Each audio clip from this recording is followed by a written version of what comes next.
In this video, we will look into today's biggest home buyer concerns. Hey guys, my name is Mac Rogers. I'm a real estate broker here in the East Bay of the San Francisco Bay Area. Welcome to the channel. Last week, Fannie Mae released their Home Purchase Sentiment Index. I made a video on that. You can check it out here. Basically, the report or the survey showed 77% of respondents believe it's a good time to sell. It also said that what many are sensing right now, an increasing number of Americans believe it's a bad time to buy a home. The percentage of those surveyed saying it's a bad time to buy a home hit 64%, up from 56% last month and 38% last July. The latest HPSI explains, consumers also continue to cite high home prices as the predominant reason for their ongoing and significant divergence in sentiment towards home buying and home selling conditions. While all surveyed segments have expressed greater negativity towards home buying over the last few months, renters who say they are planning to buy a home in the next few years have demonstrated an even steeper decline in home buying sentiment. It's likely that affordability concerns are more greatly affecting those who aspire to be first-time homeowners than other consumer segments. Let's look closely at the market conditions that impact home affordability. A mortgage payment is determined by the price of the home and the mortgage rate on the loan used to purchase it. Lately, monthly mortgage payments have gone up for buyers for two key reasons. Mortgage rates have increased from 2.65% this past January to 2.9%. Home prices have increased by 15.4% over the last 12 months. Based on these rising factors, a home may be less affordable today, but it doesn't mean it's not affordable. 3 weeks ago, Adam Data released their second quarter 2021 US home affordability report, which explained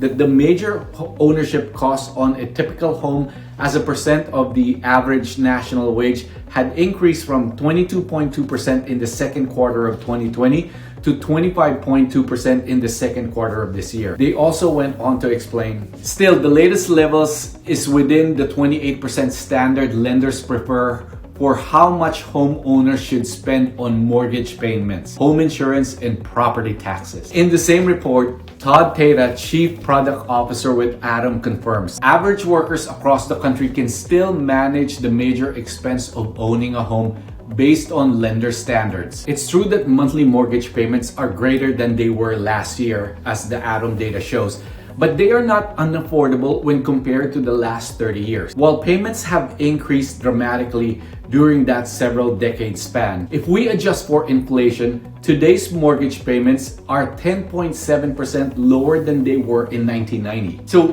what does that mean for you? While you may not get the home buying deal someone you know got last year, that doesn't mean you shouldn't still buy a home. Here are the alternatives to buy and the trade-offs you'll have with each. Alternative number one, you'll continue to rent. Some might consider renting as a better option. However, the monthly cost of renting a home is skyrocketing. According to the July National Rent Report from Apartment List, so far in 2021, rental prices have grown at staggering 9.2%. To put that in context, in previous years, growth from January to June is usually just 2 to 3%. After this month's spike, rents have been pushed well above our expectations of where they would have been had the pandemic not disrupted the market. If you continue to rent, chances are your rent will keep increasing at a fast pace. That means you could end up spending significantly more of your income on your rental as time goes on, which could make it even harder to save up for a home. Alternative number two, you'll wait it out. Others may consider waiting for another year and hoping that purchasing a home will be less expensive then. Let's look at this more closely, or the possibility. We've already established that monthly mortgage payment is determined by the price of the home and the mortgage rate. A lower monthly payment would require one of those two elements to decrease over the next year. However, experts are forecasting the exact opposite. The Mortgage Bankers Association, or MBA, projects mortgage rates will be at 4.2% by the end of next year. The Home Price Expectations Survey, a survey of over 100 economists, investment strategists, and housing market analysts, called for home prices to increase by 5.12% in 2022. Based on these projections, let's see the possible impact on monthly mortgage payments. On an average home here in the US right now, $350,000. Take note, Bay Area people, this is not for you. If you were to buy now, a 10% down payment would be $35,000. Your your mortgage amount would be $315,000.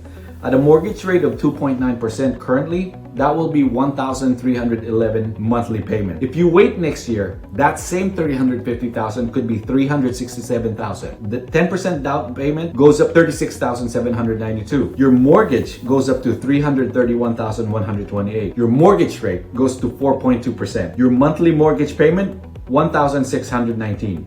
$308 difference. So it doesn't make sense to wait. For my Bay Area people, take note. We're dealing with higher numbers here. In Castro Valley, if you were to buy a $1 million home right now, or wait it out till next year, that could be 1.1 next year easily. So, and if you multiply that by the 4.2% that you're going to be paying in mortgage, that's going to be significantly higher than that $300. So by waiting until next year, you'd potentially pay more for the home. You need a larger down payment, pay a higher mortgage rate, and pay an additional $3,696 each year for the life of the mortgage on our $350,000 example. So the bottom line, while you may have missed the absolute best time to buy a home, waiting any longer may not make sense. Mark Fleming, chief economist of First American, says it best. Affordability is likely to worsen before it improves. So try to buy it now if you can find it. Hey, thanks for watching. I'll see you on my next video.